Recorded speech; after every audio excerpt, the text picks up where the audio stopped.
श्रीमद् भगवद गीता के 15वें अध्याय पुरुषोत्तम योग में एक बार फिर आप सबका स्वागत है। इस अध्याय से अब तक हम पढ़ चुके हैं 7 श्लोक। इस अध्याय में मुख्यतः परमात्मा प्राप्ति का साधन या मार्ग भगवान अर्जुन को बता रहे हैं। भक्ति योग के बाद अब भगवान कहते हैं कि साधक को अपनी कामनाओं से पूरी तरह निवृत्त हो जाना चाहिए और इस संसार रूपी वृक्ष का छेदन करके परमात्मा की खोज करनी चाहिए। और परमात्मा की खोज तभी हो सकती है जब वो अपने आप को सांसारिक बंधनों से, कामनाओं से मुक्त कर ले। एक बार आगे पढ़ने से पहले दोहरा लेते हैं पिछले श्लोकों का सार। फिर वह निकालो ढूंढ कर पद श्रेष्ठ ठीक प्रकार से, कर प्राप्त जिसको फिर न लौटे छूट कर संसार से। मैं शरण उसकी हूँ पुरुष जो आदि और महान है, उत्पन्न जिससे सब पुरातन यह प्रवृत्ति विधान है।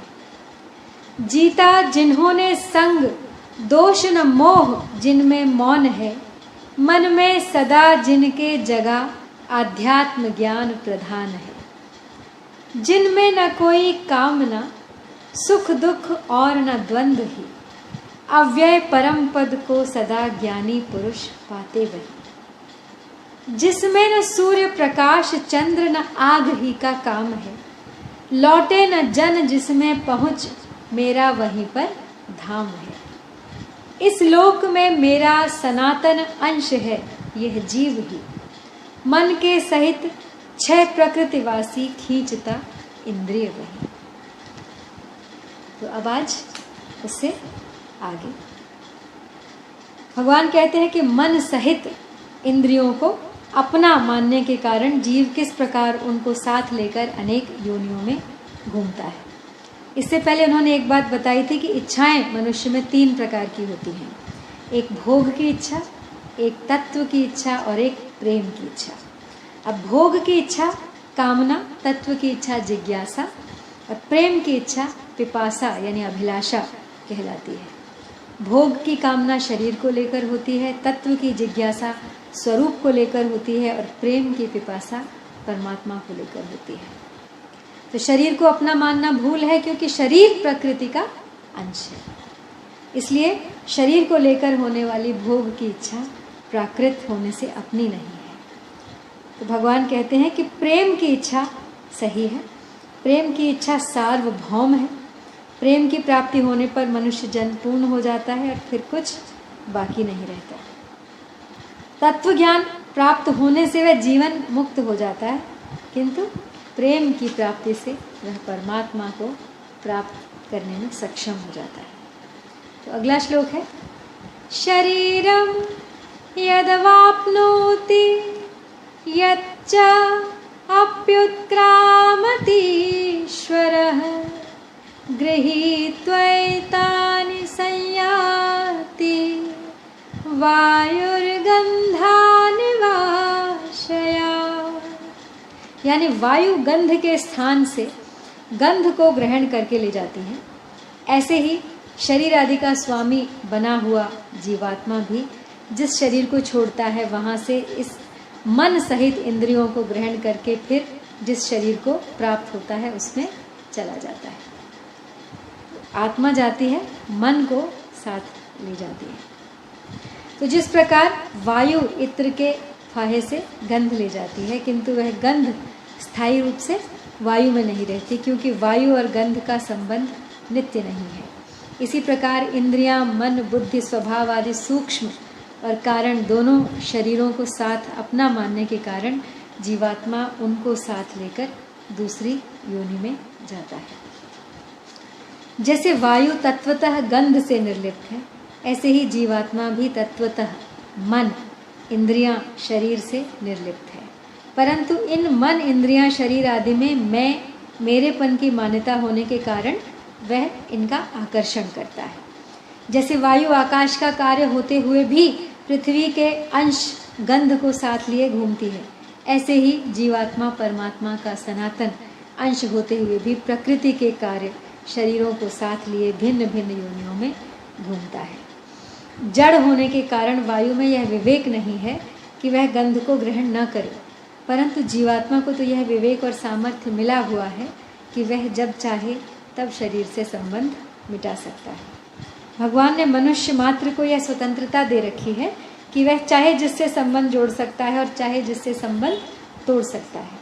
अपनी भूल मिटाने के लिए केवल अपनी मान्यता बदलने की आवश्यकता है, न कि प्रकृति के अंश इन स्थूल, सूक्ष्म और कारण शरीर से मेरा जीवात्मा का कोई संबंध नहीं है। फिर जन्म मरण के बंधन से सहज ही मुक्ति है। तो यहाँ भगवान ने 3 शब्द दृष्टांत रूप में दिए हैं, एक वायु, दूसरा गंध और तीसरा आशय। आशय कहते हैं स्थान को, जैसे जलाशय, तो अर्थात जल का स्थान। तो यहाँ आशय नाम स्थूल शरीर का है।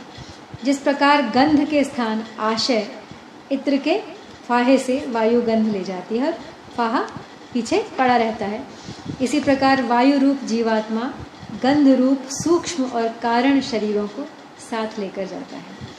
तब गंध का आशय रूप स्थूल शरीर पीछे रह जाता है।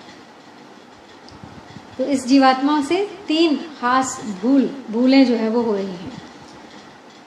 अपने को मन, बुद्धि, शरीर आदि जड़ पदार्थों का स्वामी मानता है, पर वास्तव में बन जाता है उनका दास। अपने को उन जड़ पदार्थों का स्वामी मान लेने के कारण अपने वास्तविक स्वामी को भूल जाता है और जड़ पदार्थों से माने हुए संबंध का त्याग करने में स्वाधीन होने पर भी उनका त्याग नहीं करता। तो यहाँ जबकि परमात्मा ने जीवात्मा को यह सुविधा दी है शरीर का सदुपयोग करने की, लेकिन ये उससे बहुत बड़ी भूल होती है कि वह उसका सदुपयोग न करके उसको अपना अब खुद को उसका मालिक मान लेता है और वास्तव में उसका गुलाम बन जाता है। तो परिशिष्ट भाव यहाँ पर यही है कि प्रत्येक भोग से स्वाभाविक उपरति होती है, यह सबका अनुभव है। भोगों में प्रवृत्ति कृत्रिम होती है पर निवृत्ति स्वाभाविक होती है। रुचि तो जीव करता है पर अरुचि स्वतः हो जाती है। किसी चीज़ की इच्छा आप करते हो लेकिन उससे बोर अपने आप हो जाते हो। आप ये नहीं चाहते कि अब मुझे इससे बोर होना है, लेकिन वो अरुचि किसी भी चीज़ से अपने आप हो जाती है। जैसे बच्चा रोज़ नए खिलौने मांगता है और 2 दिन बाद उस खिलौने से ऊब जाता है, अरुचि हो जाती है। लेकिन अगर हम इस अरुचि को भी अपना अधिकार मान लें और अधिकार स्वरूप हम शरीर आदि संबंध से, संसार के मोहों से अरुचि रखें प्रारंभ से ही, तो हमारा परमात्मा की तरफ जाने का मार्ग सुगम हो जाएगा। कहते हैं कि जैसे तंबाकू पीने वाले धुआं भीतर खींचते हैं पर वह बाहर स्वतः निकलता है। मुंह बंद करें तो नाक से निकल जाएगा, धुआं तो टिकता नहीं, पर आदत बिगड़ जाती है, व्यसन लग जाता है। ऐसे ही भोग तो टिकते नहीं पर आदत बिगड़ जाती है। भोग तो स्वतः छूटते हैं, उनसे अरुचि स्वतः होती है, पर आदत बिगड़ने से जीव उनको बार बार पकड़ता रहता है और ईश्वर अर्थात स्वतंत्र होते हुए भी परवशता का अनुभव करता रहता है। भोगों में लिप्त होते हुए भी वास्तव में इसकी निर्लिप्तता मिटती नहीं, पर इसकी तरफ यह ध्यान नहीं देता, उसे महत्व नहीं देता। जब तक यह भगवान के साथ संबंध नहीं जोड़ता तब तक भगवान कोई भी संबंध टिकने नहीं देते, तोड़ते ही रहते हैं। तो जीव कितना ही जोर लगा ले वह संसार का संबंध स्थायी नहीं रख सकता। तो अब भगवान 7वें श्लोक में आए हुए मन षष्ठानि इंद्रियाणि पद का खुलासा यहाँ पर कर रहे हैं। श्रोत्रम चक्षुः स्पर्शनम च रसनम घ्राणम एव च अधिष्ठाय मनश्चायं विषय अनुपसेवते। यानी यह जीवात्मा मन का आश्रय लेकर ही श्रोत्र और नेत्र तथा त्वचा, रसना और घ्राण इन 5 इंद्रियों के द्वारा विषयों का सेवन करता है।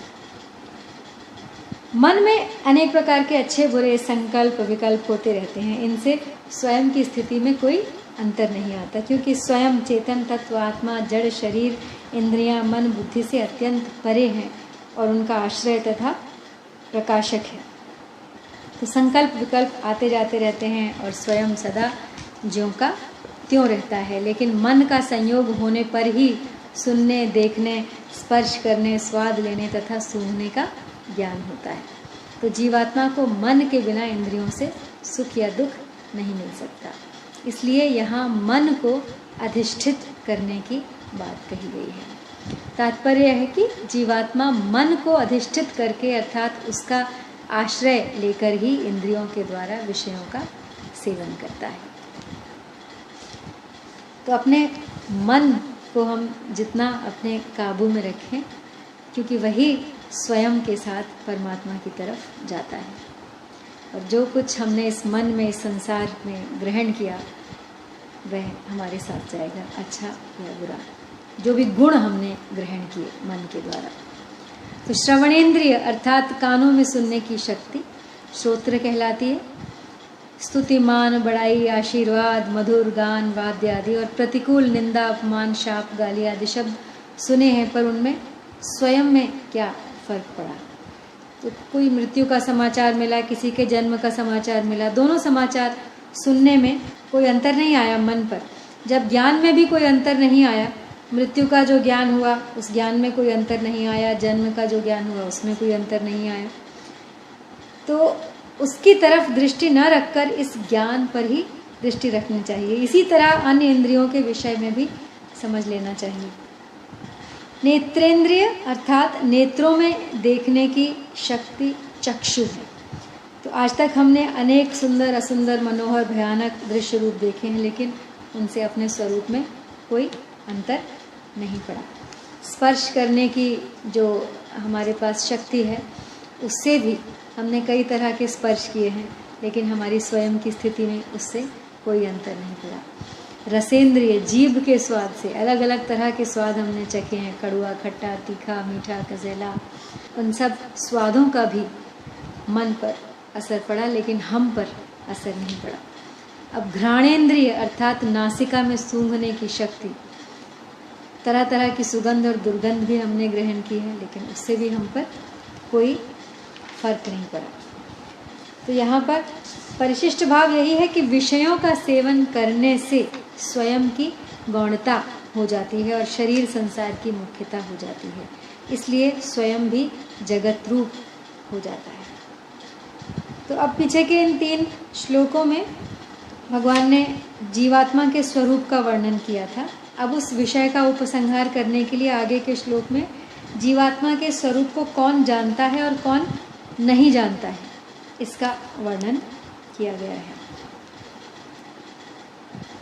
लेकिन उससे पहले यहाँ पे श्रवणेंद्रिय के बारे में कुछ एक बात है जो मैं आपको बताना चाहती हूँ कि श्रवणेंद्रिय से 2 प्रकार का ज्ञान होता है। एक अपरोक्ष शब्द का ज्ञान और दूसरा परोक्ष विषय का ज्ञान। इसलिए सबसे ज़्यादा श्रवण की महिमा मानी जाती है। ज्ञान मार्ग और भक्ति मार्ग दोनों ही मार्गों में श्रवण का मुख्य स्थान है। तो यद्यपि नेत्रों से शास्त्रों का अवलोकन, अध्ययन करने से भी परोक्ष विषय का ज्ञान होता है, तथापि वास्तव में वह भी शब्द का ही लिखित रूप होने से प्रकारांतर से शब्द की शक्ति ही है। इसलिए शास्त्र ज्ञान भी जैसा गुरुमुख से श्रवण से होता है, वैसा पढ़ने से नहीं होता। विद्या अध्ययन में भी पहले सुनने से ही बोध होता है। शब्द में अचिंत्य शक्ति है जिसे श्रवणेंद्रिय ही ग्रहण कर सकती हैं, अन्य इंद्रियां नहीं। इसलिए हमें अपने श्रवण शक्ति पर अधिक ध्यान देना चाहिए। तो गुणों के साथ संबंध मानने से जीव गुणान्वित हो जाता है। तो अब जीवात्मा के स्वरूप को कौन जानता है, कौन नहीं, जान लेते हैं। उत्क्रामन्तं स्थितं वापि भुञ्जानं वा गुणान्वितं विमूढा नानुपश्यन्ति ज्ञानचक्षुषः।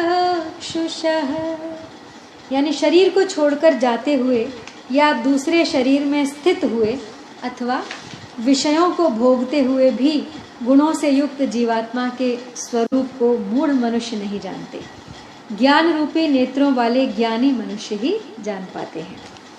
कहा गया कि गुणों के साथ संबंध मानने से जीव गुणान्वित हो जाता है, और अगर संबंध न माने तो वह निर्गुण यानी तीनों गुणों से रहित ही है। अनादित्वा त्रिगुणत्वात्, यानी इसका आशय है कि गुणों के साथ संबंध होने से ही जन्म मरण होते हैं। यद्यपि अपनी अवनति कोई नहीं चाहता, तथापि सुख आसक्ति के कारण जीव को पता ही नहीं लगता कि मेरी उन्नति किस में है। वह नाशवान पदार्थों के द्वारा अपनी उन्नति करना चाहता है, जिसका परिणाम महान अवनति हो जाता है, उल्टा ही हो जाता है। तो शरीर को छोड़कर जाना, दूसरे शरीर में स्थित होना और विषयों को भोगना, ये तीनों अलग अलग क्रियाएं हैं, पर उनमें रहने वाला जीवात्मा एक ही है। तो यह बात प्रत्यक्ष होते हुए भी अविवेकी मनुष्य इसको नहीं जानता, अर्थात अनुभव की तरफ नहीं देखता, उसको महत्व नहीं देता। तीनों गुणों से मोहित रहने के कारण बेहोश रहता है। जीवात्मा किसी भी अवस्था के साथ निरंतर नहीं रहता, यह सबका अनुभव है। तो इसकी निर्लिप्तता तो स्वतः सिद्ध है। तो अब पिछले श्लोक में भगवान ने 5 क्रियाएं बताई थी, सुनना, देखना, स्पर्श करना, स्वाद लेना, सूंघना, और इस श्लोक में 3 क्रियाएं बताई हैं, जैसे शरीर को छोड़कर जाना, दूसरे शरीर में स्थित होना तथा विषयों को भोगना। अब इन 8 में कोई भी क्रिया निरंतर नहीं रहती, पर स्वयं निरंतर रहता है। क्रियाएं तो 8 हैं, पर इन सब में स्वयं एक ही है। इसलिए इनके भाव और अभाव का, आरंभ और अंत का ज्ञान सबको होता है। जिसको आरंभ और अंत का ज्ञान होता है वह स्वयं ही नित्य होता है। शरीर का, पदार्थों का, हर एक भोग का संयोग और वियोग होता है। अनेक अवस्थाओं में स्वयं एक रहता है और एक रहते हुए अनेक अवस्थाओं में जाता है। अगर स्वयं एक न रहता तो सब अवस्थाओं का अलग अलग अनुभव कौन करता। परंतु ऐसी बात प्रत्यक्ष होते हुए भी विमूढ़ मनुष्य इस तरफ नहीं देखते, प्रत्युत ज्ञान रूपी नेत्र वाले योगी मनुष्य ही इस तरफ देखते हैं। तो अब इस श्लोक में वर्णित तत्व को जो पुरुष यत्न करने पर जानते हैं उनमें क्या विशेषता है, और जो यत्न करने पर भी नहीं जानते उनमें क्या कमी है। तो इसको अब आगे के श्लोक में बताया है। यतन्तो योगिनश्चैनं पश्यन्त्य आत्म अन्यमवस्थितं यतन्तो अप्यकृतात्मानो नैनं पश्यन्त्य चेतसः। यानी यत्न करने वाले योगी लोग अपने आप में स्थित इस परमात्म तत्व का अनुभव करते हैं, परंतु जिन्होंने अपना अंतःकरण शुद्ध नहीं किया है ऐसे अविवेकी मनुष्य यत्न करने पर भी इस तत्व का अनुभव नहीं करते। तो यहाँ पर यह शंका हो सकती है कि बालक, युवा आदि अवस्थाएं तो बदल गई, पर मैं तो वही हूँ, अर्थात मैं तो नहीं बदला। तो समाधान यही है कि विकारी सत्ता, जड़ को स्वतः सिद्ध सत्ता चेतन में मिला देने के कारण ही मैं में परिवर्तन नहीं दिखता। वास्तव में मैं का प्रकाशक स्वयं वही रहता है, मैं वही नहीं रहता। मैं बालक हूँ, मैं जो मैं है वह मैं युवा हूँ, मैं नहीं है। तो अवस्थाओं के साथ सूक्ष्म रूप से मैं भी बदलता रहता है। तो इसी प्रकार अन्य शरीर की प्राप्ति, दूसरा जन्म होने पर भी पहले शरीर का मैं तो नहीं रहता, पर सत्ता रहती है वही, लेकिन उसे वो कुछ याद नहीं है। स्वतः सिद्ध सत्ता को लेकर मैं वही हूँ कहा जाता है, और विकारी सत्ता को लेकर मैं बदल गया कहा जाता है। तो कारण शरीर तथा उससे होने वाली समाधि, जागृत, स्वप्न और सुषुप्ति अवस्था की अपेक्षा विशिष्ट होने पर भी सूक्ष्म रूप से निरंतर क्रियाशील रहती है। तो इस कारण शरीर से भी अतीत होने पर एकमात्र तत्व शेष रह जाता है। यही क्रिया और अक्रिया दोनों से अतीत सदा अखंड रहने वाले स्वरूप की समाधि है। अब कारण शरीर से होने वाली समाधि में तो व्युत्थान होता है, पर स्वरूप की समाधि अर्थात स्वतः सिद्ध स्वरूप का बोध होने पर समाधि तथा व्युत्थान दोनों ही नहीं होते। इसको निर्बीज समाधि भी कहते हैं, क्योंकि इसमें संसार का संबंध यानी बीज सर्वथा नष्ट हो जाता है, और इसको सहज अवस्था भी कहते हैं। परंतु वास्तव में यह अवस्था ही नहीं है, प्रत्युत अवस्था से भी अतीत है। तो परिशिष्ट भाव यहाँ इस श्लोक का यही है कि सदा न भोग साथ रहता है, न संग्रह साथ रहता है। यह विवेक मनुष्य में स्वतः है, परंतु जो मनुष्य शास्त्र पढ़ते हुए, सत्संग करते हुए, साधन करते हुए भी अपने विवेक की तरफ ध्यान नहीं देते, भोग और संग्रह से अलगाव का अनुभव नहीं करते, वे मनुष्य अकृतात्मा हैं। ऐसे मनुष्यों को अकृत बुद्धि और दुर्मति कहा गया है। यद्यपि परमात्मा प्राप्ति कठिन नहीं है, तथापि भीतर में राग, आसक्ति, सुख बुद्धि पड़ी रहने से वे साधन करते हुए भी परमात्मा को नहीं जानते। कारण कि भोग और संग्रह में रुचि रखने वाला जो विवेक है उसका वो ठहरता नहीं। अब पिछले श्लोक में जिनको विमूढ़ा कहा गया है, उनको यहाँ पे अचेतसः कहा गया है, यानी गुणों से मोहित होने के कारण वे न तो विषयों के विभाग को जानते हैं और न स्वयं के विभाग को जानते हैं, चेतना नहीं है। अर्थात भोगों का संयोग वियोग अलग है और स्वयं भी अलग है, इस बात का उन्हें बोध नहीं होता। तो यहाँ पे भगवान यही बताना चाहते हैं इस श्लोक तक कि मेरा अंश जीवात्मा बिल्कुल अलग है, और जिस सामग्री को वह भूल से अपनी मानता है वह बिल्कुल अलग है, प्रकृति स्थान। तो सूर्य और अमावस्या की रात्रि की तरह दोनों का विभाग ही अलग अलग है, उनका परस्पर संयोग होना संभव ही नहीं है। तो जो जड़ और चेतन दोनों के विभाग को सर्वथा अलग अलग देखता है वही ज्ञानी और योगी है, परंतु जो दोनों को मिला हुआ देखता है वह अज्ञानी और भोगी है। तो आज यही समाप्त करती हूँ। जय श्री कृष्ण।